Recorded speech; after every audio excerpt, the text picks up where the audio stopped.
help us out. And then I prepared, again, a newer kind of mixture here of predictive of agile.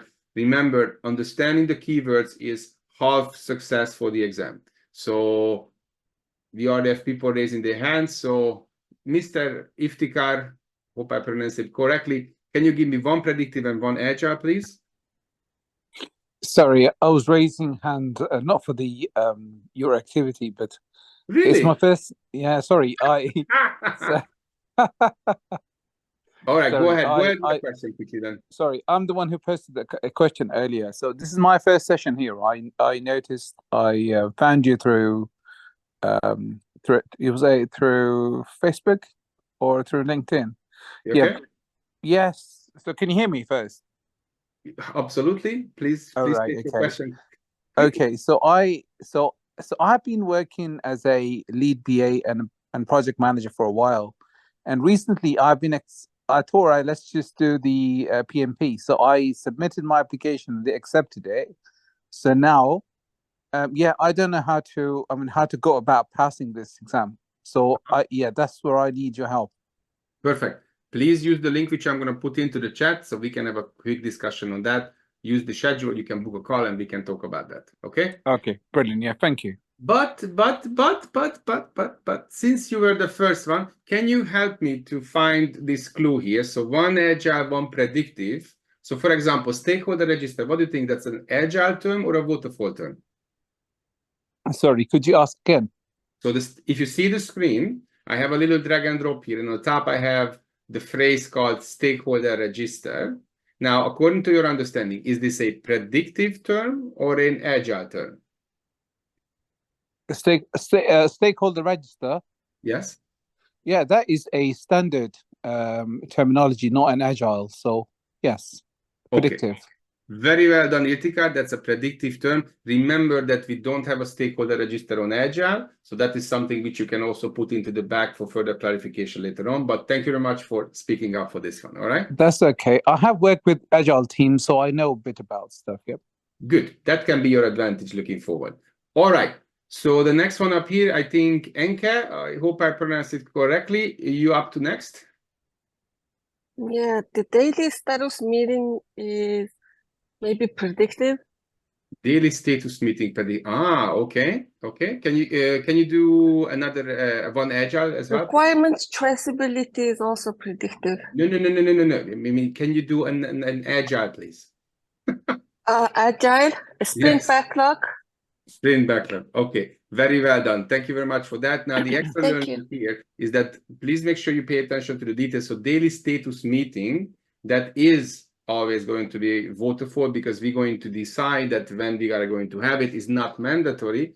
Whereas, do we have the stand-up? Yeah, we don't have. So for example, the stand-up meeting, that is a mandatory item on Scrum, and you cannot even go without that. So it always needs to be there. So thank you very much. Very well done. Priscilla, you can go next.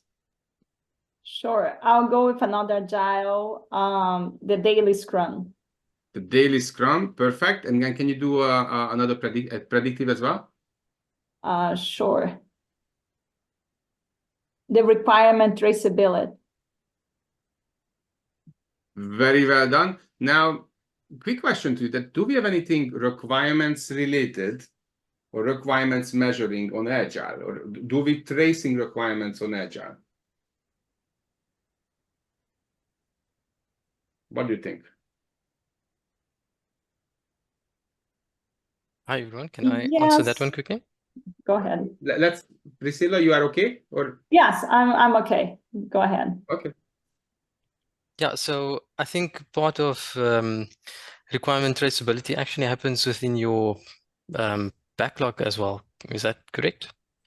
Because in your backlog, you've got a whole bunch of requirements. I think you are on the right track, but fundamentally, that's where PMI separates the two ideas of what is considered predictive, or let's say waterfall and agile. And the reason why I was asking this question this way, because waterfall, we define requirements, we translate requirements into a scope, and we're delivering the scope through deliverables. Now, in Agile, we don't have really deliverable, or it's not called it as a deliverable, but instead we prioritize based upon the value. And that's where I would say the backlog items, every backlog item is represent some type of requirement, but it needs to be prioritized because the value will differ one over the other one.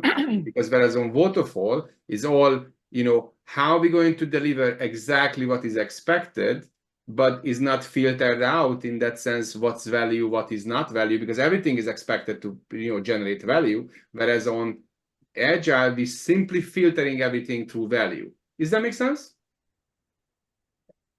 Yes, thank you. Okay, good one. Ollie, you okay? Yes, thank you.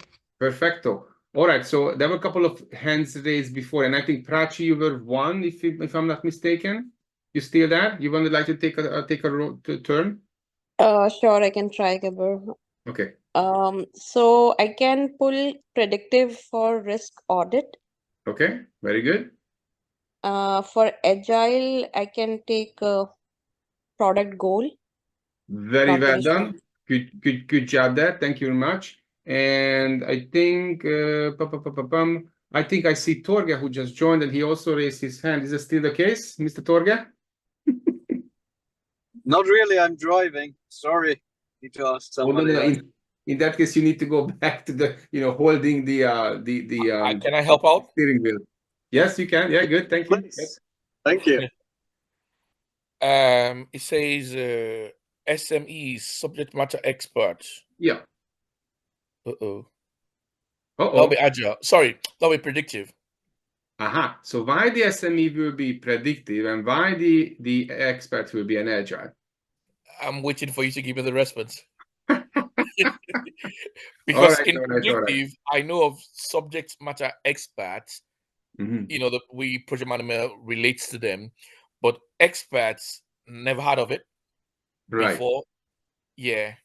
Okay. So what's the main everybody's difference? understanding. So the reason why PMI call technically the same type of, you know, knowledgeable people differently, because on Agile, you only have experts. Why you have only experts? Because all those experts are knowing one thing and knowing one thing very well, which is software development. Okay. That's why they called experts. Whereas on SMEs, Oh, on predictive, okay. technically, if I'm building a house, you know, how many SMEs I need? I need maybe 20 of them. Yeah. Because there will Tyler, be roofer, builder, plasterers, exactly. exactly, and any kind of project you can give it to me, even you know planting my 5 flowers in a garden. Obviously, my neighbor can be an SME who, for example, might see me doing it, or my wife is actually seeing me doing it. So there will be many SMEs. Whereas on Agile, there's only a single knowledge area which they do know, which is technically this software development, and they're not expecting to know anything else. And that's how I would say, in terms of when you see the questions, those quick filtering were already helping you to identifying correct answers quickly, faster, and more correctly, because that's how also PMI thinks about them. That simply because of the process-driven approach of waterfall requires many people from many different expertise, we can say. But on Agile, technically, you have only one single expert, the software developer, who knows how to get things done. Okay? Okay, if I might ask a question to that, the expert, who do they work mostly with? Is it the team, the scrum master, or the product owner? Very good one. So I would say that this is fundamental, asking a very good question. So you have Scrum. So through Scrum, we have a small high-performing team, so a team of 11 people, which is 9 developers plus Scrum Master plus product owner. Now, who they really talk with? So they're talking with some type of business, and they're talking with some type of stakeholders. But overall, do not get too enthusiastic. It's very small amount of people. So maybe 3 here, maybe 3 here. So overall, I would say the Scrum delivery is very much smaller audience than comparing where waterfall you can have a set of stakeholders of everyone who's positively and negatively impacted by the project. So technically anyone and everyone you can think of. But because Scrum is a smaller delivery, that's why you have those information radiators on the wall that whoever is interested, I'm not sending out status report. People can walk past by the big monitors and see what the status is. So it's I would say all correlated / interrelated with all the other concepts they are putting together. Muchas gracias. You're welcome. You're welcome. You're welcome. Good.